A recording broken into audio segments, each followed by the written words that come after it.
আজকে তুমি যদি মার কষ্টটা বুঝতা তাহলে তুমি তোমার মায়েরে ভালোবাসতা। আজকে যদি তোমার মা মইরা যায় তাহলে কালকেই বুঝতে পারবা।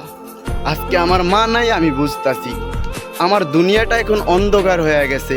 এই যে কি সুন্দর আলোকিত দুনিয়া, আমি দেখতেছি অন্ধকার। কারণ আমার মা যেই না মারা গেছে সেদিনের পর থেকে আমার মা নাই। আমি বুঝতেছি একদিন তোমার মা ওই দুনিয়া ছাইরা চইলা যাইব। ওই দিনকে হয়তো বুঝতে পারবা মায়ের ভালোবাসাটা কি। আজকে মায়ের তো অনেক অবহেলা করতেছো, বাবাকে অনেক অবহেলা করতেছো। এই দুনিয়াতে সব থেকে দোয়া বড় হলো মায়ের দোয়া। মা হলো একটি জান্নাত, আর সেই জান্নাতটা আমার কাছ থেকে নিয়ে গেছে। আমি ভালো থাকবো কিভাবে? আমিও তো ভালো থাকতাম যদি আমার মায়ের আমি জড়ায় ধরতাম, যদি আমি আমার মারে মা কয়ে ডাক দিতে পারতাম।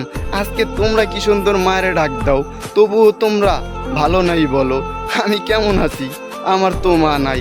আমার যে কি যে কষ্ট হয় তুমি মনে রাখো। যেদিন তোমার মা দুনিয়ার থেকে চলে যাইব ওই দিনকার তোমার কোনো অস্তিত্ব থাকবো না। তুমি কে ওইটা হয়তো তোমার আপনজনরাই চিনবো না। ভালোবাসো এবং মাকে যত্ন করে আদর করে মাকে তোমার পাশে রাখো।